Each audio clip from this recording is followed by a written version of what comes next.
Bismillahirrahmanirrahim. This is the fifth lecture of the study of poetry by Mathew Arnold,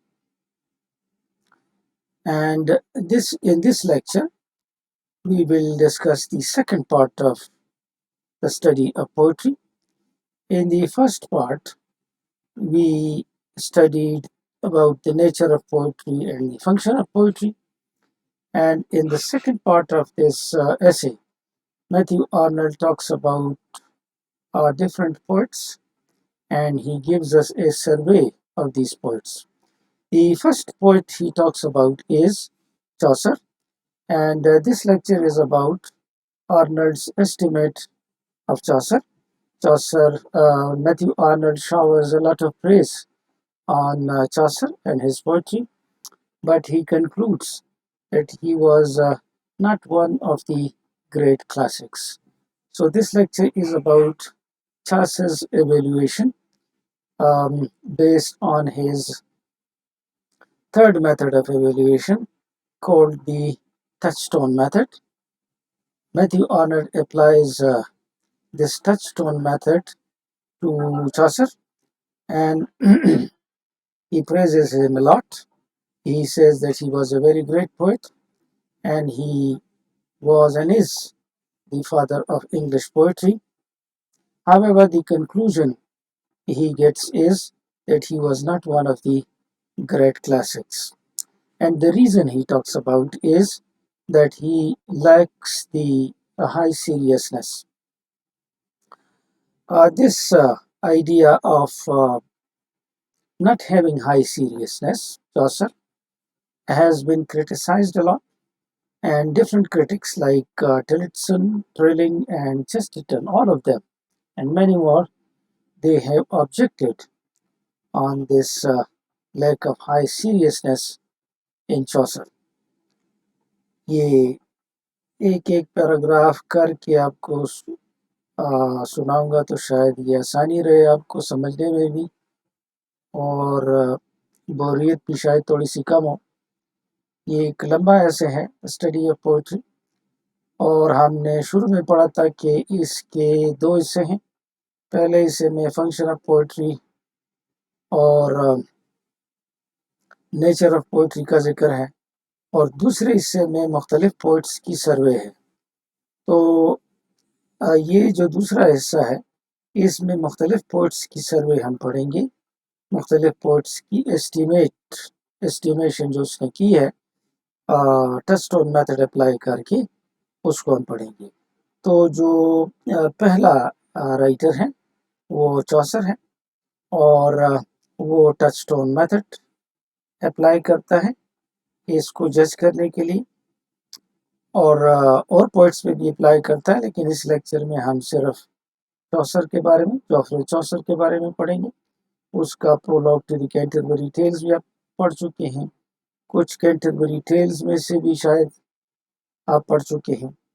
तो वो बहुत तारीफ करता है चॉसर की, ग्रेट पोइट उसको कहता है, फादर ऑफ इंग्लिश पोइट्री कहता है, लेकिन उसकी कंक्लूजन ये है कि ये अजीम क्लासिक्स में से नहीं है। जैसे होमर है, मिल्टन है, तो ये उनमें से नहीं है और वजह यह है कि इसमें हाई सीरियसनेस नहीं पाई जाती। इस फ्रेज पर बहुत एतराज़ात ये हैं कि ये जो हाई सीरियसनेस है इससे इसकी मुराद शायद मजहबी सीरियसनेस है, मॉरलिटी है, और इसको इन क्रिटिक्स ने क्रिटिसाइज किया बहुत ज़्यादा।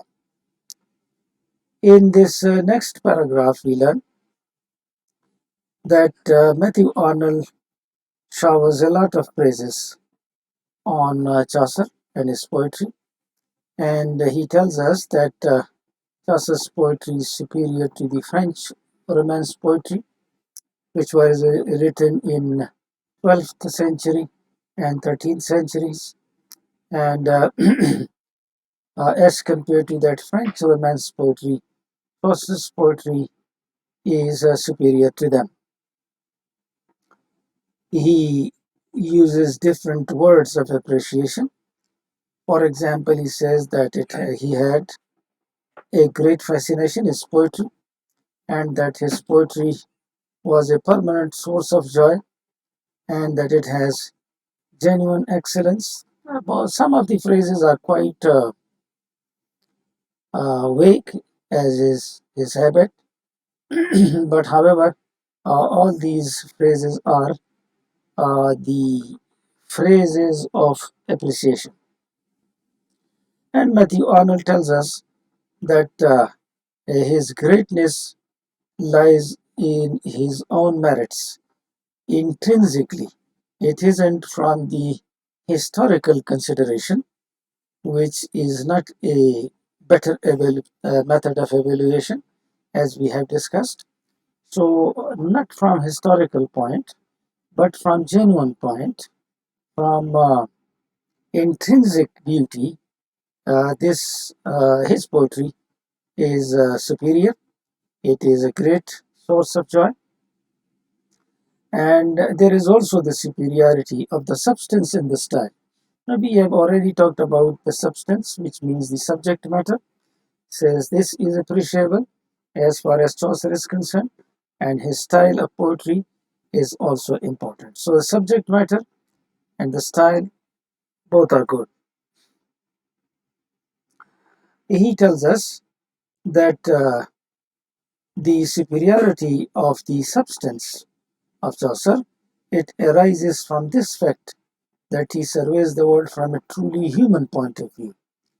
Now, human point of view means that he considers all the people human beings who can commit mistakes, and he has the ability to forgive human follies and human errors, and this is what he means by truly human point of view. And he takes a large, free, simple, clear yet kindly view of human life. As I said, that he uses sometimes vague phrases. By this phrase, he means that whatever he writes is about human life, but his consideration of this human life is based on the fact that he is broad minded, that he is very clear, and his view of human life and human nature is very kindly, he is very forgiving. He also quotes Matthew Arnold, Dryden, who said that there is God's plenty. This phrase of Dryden is a reference to many characters, 29 characters of the prologue to the Canterbury Tales, and a lot of characters used in Canterbury Tales as well. So there is God's plenty, which was said by Dryden, means that there are so many characters and a lot of human nature can be understood with the help of these characters. And he also said, Dryden, that Chaucer is a perpetual fountain of good sense, that he has written poetry in a very good sense, and that he has taken a very kind, uh, he has tackled human nature very kindly, and he is very forgiving, and he is perpetual in this, forever. His poetry is forever like the fountain of good sense. These two phrases are from Dryden, which he quotes, Mathew Arnold quotes, and he also tells us that Chaucer's poetry is the criticism of life, and it is the high criticism of life. We have discussed this in a separate lecture, that high criticism of life means the application of moral ideas to life, and we have explained all these. It's a very controversial phrase, and it is so because in his poetry, we get a large, free, and sound representation of things. Representation of things mean human nature.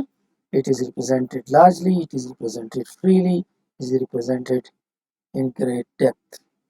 ये जो दूसरा paragraph है, दूसरा और तीसरा भी इसमें बताया गया है کہ چوسر جو ہے یہ فرینچ رومانس پوئٹری سے جو 12ویں 13ویں صدی میں لکھی گئی اس سے بھی بہتر ہے، اور اس میں قسم کی اٹریکشن ہے، یہ پرماننٹ سورس آف جوائے ہے، یعنی یہ ہمیں خوش کرتا ہے، اس میں ایکسلنس پائی جاتی ہے۔ یہ مختلف فریزز ہیں تعریف کرنے کے لیے، اور یہ کہ اس میں ہسٹوریکل کنسیڈریشن کی وجہ سے اس کی تعریف نہیں ہو رہی ہے، بلکہ انٹرنزک میرٹ یعنی اس کی پوئٹری کی خاصیت کی وجہ سے یہ تعریف ہو رہی ہے۔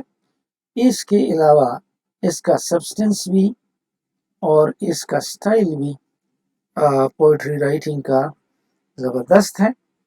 تو سبسٹنس اور سٹائل کو بھی پچھلے لیکچر میں ہم نے ڈسکس کیا ہے، اس سے بھی آپ دیکھ سکتے ہیں۔ اور یہ ہیومن پوائنٹ آف ویو سے دیکھتا ہے لوگوں کو، یعنی فارگیونگ ہے اور بڑا دل رکھنے والا ہے، اور اگر کسی میں ہیومن ایرر پایا جاتا ہے تو اس کو معاف کرنے والا ہے۔ لارج، فری، سمپل، کلیئر، ان ساروں سے مراد یہ ہے کہ وہ کائنڈ ہارٹیڈ ہے، لارج ہارٹیڈ ہے، براڈ مائنڈیڈ ہے، اور کلیئرٹی پائی جاتی ہے اس میں، اور ایک مہربان نظریہ رکھتا ہے ہیومن لائف کے بارے میں، سختی سے کام نہیں لیتا۔ میتھیو آرنلڈ کوٹ کرتا ہے ڈرائیڈن کو۔ ڈرائیڈن نے کہا تھا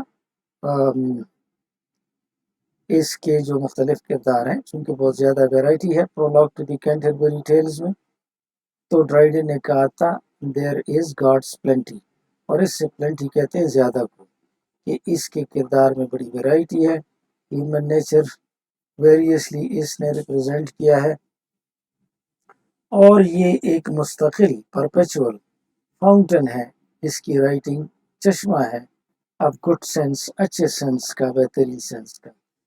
یہ تعریف بھی اس نے کی ہے کہ اس کی پوئٹری کریٹیسزم آف لائف ہے، اور کریٹیسزم آف لائف ہم پہلے ڈسکس کر چکے ہیں۔ Application of ideas to life اس نے زیادہ کیا ہے، اور ہم اس میں ریپریزنٹیشن چیزوں کی یا ہیومن نیچر کی لارج، فری اور ڈیپ پائی جاتی ہے۔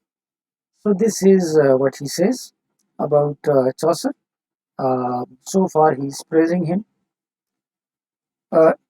About the style and manner of poetry, he has already praised these. Now he uses different phrases of appreciation. These phrases are a little vague, but this much is clear, that they are the phrases of appreciation and praise.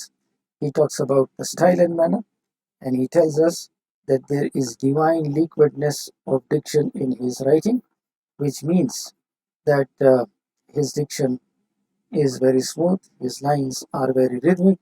Divine fluidity of movement refers to the music found in the lines, so that is also divine. And another phrase of appreciation is that his poetry is actually the gold dewdrops of speech. They are the dewdrops of speech, and they are golden. It's again a phrase of appreciation.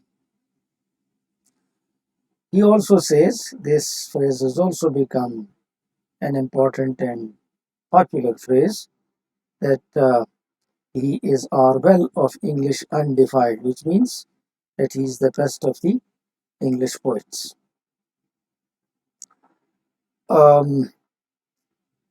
So far he is all praise for him, and he also tells us that in these poets, Spenser, Shakespeare, Milton, Keats, we can see the same liquid diction, because they have followed the same tradition of Chaucer, and that's why we find this beauty in diction in these writers too, because they follow Chaucer. The fluid movement of Chaucer is found in these writers. And then an example is given from Chaucer. So we'll do that example as well. This example is taken from Prior's Tale. You can study Prior's Tale on your own from here. I have written it. This is the summary of the Prior's Tale, this one, and you can read it for yourself. But the synopsis is that there is a small child, and he sings a religious song, a hymn, when he passes through the area where the Jews live.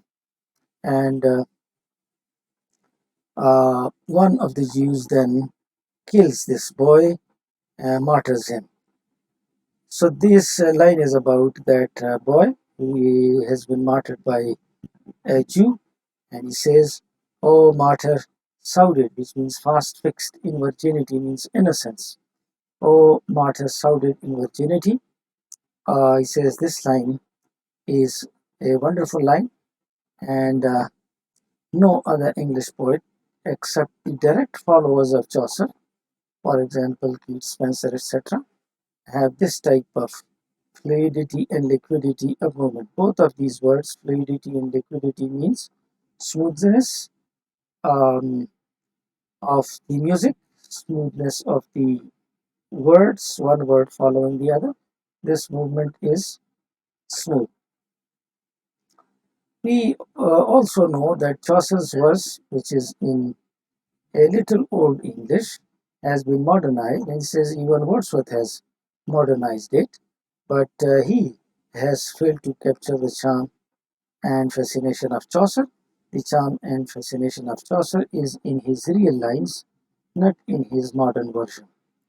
And then he quotes a stanza, a full stanza from the Prior's Tale, in order to talk about the liquidness and the fluidity of Chaucer's work. So he um, appreciates him a lot.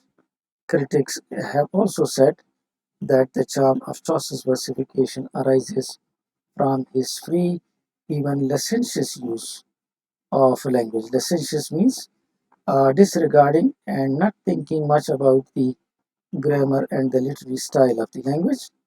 And this fluidity of his versification comes from this licentious use. He is, and this fluidity is not dependent on anything else, but it is dependent on his own talent. Only he could create such lines, such fluidity, such rhythm, and such beauty. ये हमने discuss ये किया कि फ़िलहाल ये चौसर की तारीफ़ ही कर रहा है और स्टाइल और मैनर की तारीफ़ कर रहा है कि इसमें एक डिवाइन लिक्विडनेस पाई जाती है। ये तारीफ़ी अल्फाज हैं जिसका मतलब है स्मूथ एंड फ्लुएंट। इसकी जो डिक्शन है, अल्फाज का इस्तेमाल बहुत फ्लुएंट है, बहुत रिदमिक है। डिवाइन फ्लूइडिटी ऑफ मूवमेंट से मुराद इसका रिदम और इसका अल्फाज की तरतीब ये है। Gold dew drops of speech तारीफ़ी अल्फाज हैं और वेल ऑफ इंग्लिश अनडिफाइल्ड ये भी तारीफ़ी अल्फाज हैं। अनडिफाइल्ड का मतलब है जो ख़राब ना हो उसको कहा जाता है और ये ज़बरदस्त राइटर हैं स्पेंसर, शेक्सपियर, मिल्टन, कीट्स। इन्होंने भी फ्लूइडिटी, लिक्विड डिक्शन और फ्लूइड मूवमेंट का इस्तेमाल किया है, लेकिन इन्होंने उसी से लिया है क्योंकि इन्होंने चौसर को फॉलो किया है तो इसलिए इनमें भी। और ये एक एग्जांपल जो है प्रायर's टेल से है। प्रायर's टेल नीचे मैंने दिया, यहाँ से आप इसको खुद पढ़ सकते हैं, जिसमें एक बच्चा है वो बाइबल से एक हम पढ़ता है और यहूदियों के इलाके से गुजरता है। शैतान उनको वरगलाता है यहूदियों को और कैयात की बेइज्जती है और यूं एक यहूदी उसको मारता है। ये इसकी कहानी है। ओ मार्टर साउडेड इन वर्जिनिटी, टचस्टोन मेथड के मुताबिक इसने ये लाइन लिया है, इसकी तारीफ की है और कहा है कि ऐसी फ्लूइडिटी और लिक्विडिटी यानी स्मूथनेस ऑफ मूवमेंट ये कहीं और नहीं पाई जाती। वर्ड्सवर्थ ने भी मॉडर्नाइज किया है इसकी लाइनों को लेकिन इसकी ब्यूटी को कैप्चर करने में वो नाकाम रहा है। इसकी एक्चुअल ब्यूटी इसकी एक्चुअल लाइन्स में है। फिर एक्सटेंजा भी वो कोट करता है प्रायरस से और इसकी तारीफें ही करता है और बताता है कि इसकी जो लैंग्वेज की फ्लूइडिटी है ये किसी चीज़ पे डिपेंडेंट नहीं है, बल्कि ये इसके टैलेंट पे डिपेंडेंट है। ये एक टैलेंटेड राइटर था और इस वजह से। After this he talks about the poetic truth of substance and poetic truth of style. This item has already been discussed. The meaning of substance, as I have told you in the previous lecture, by substance he means the subject matter of poetry, what poetry or poetic lines are about, and by the style he means the use of diction, the use of rhythm, that is the style. And he says all these are very good, but the conclusion is yet he is not one of the great classics. That Chaucer was not a great classic. After showering so much praise on him, the conclusion is so bad, he is just kicked out of the great classics. And this has been criticized a lot. He says that he is not a great classic because that high seriousness and that excellent seriousness of the great classics is not in him. Therefore, he is not like Homer, who has this seriousness. He is not like Dante, who also had that seriousness. And he is also not like Shakespeare, who had the same seriousness. And these poets had that seriousness uniformly. Chaucer did not have the seriousness uniformly. Sometimes he has it, but sometimes he doesn't. That sustained high seriousness is not found in him. And this has been criticized virulently by different critics, this high seriousness. And this critical discussion comes from, first of all, Tillotson. He points out that Arnold attributed religious function to poetry, that Arnold thought that it has to perform some religious function, and this was wrong on his part, that true poetry for him could not but be as solemn as church. He considers true poetry as serious as church is. Any poetry which did not perform religious function of imparting spiritual strength and consolation, that poetry was not considered serious poetry by him, and that his concern is with morality, and this concern with morality comes in the way of appreciation of Chaucer. If this happens, that your appreciation is based only on seriousness, then you will have to exclude Molière, the French dramatist. He also has excluded Donne. So that is also again because of the same reason, that high seriousness was not there in their poetry. But he forgets that laughter can have high seriousness and that even comedy and satire are great art. There is no doubt that comedy and satire, though they may look non-serious, but the function which they perform is a serious function. For example, if we have a satirical work, then this satirical work actually can do a lot of good thing for the human beings, and their mistakes and errors can be corrected with satirical poetry. And that is a great job done by poetry. Therefore, laughter is also important. It is as serious poetry, and comedy and satire also are great art. Thrilling also has a critical view about honor in this respect, and he says that perhaps the only serious, grim, or melancholy poetry could have high seriousness for Arnold.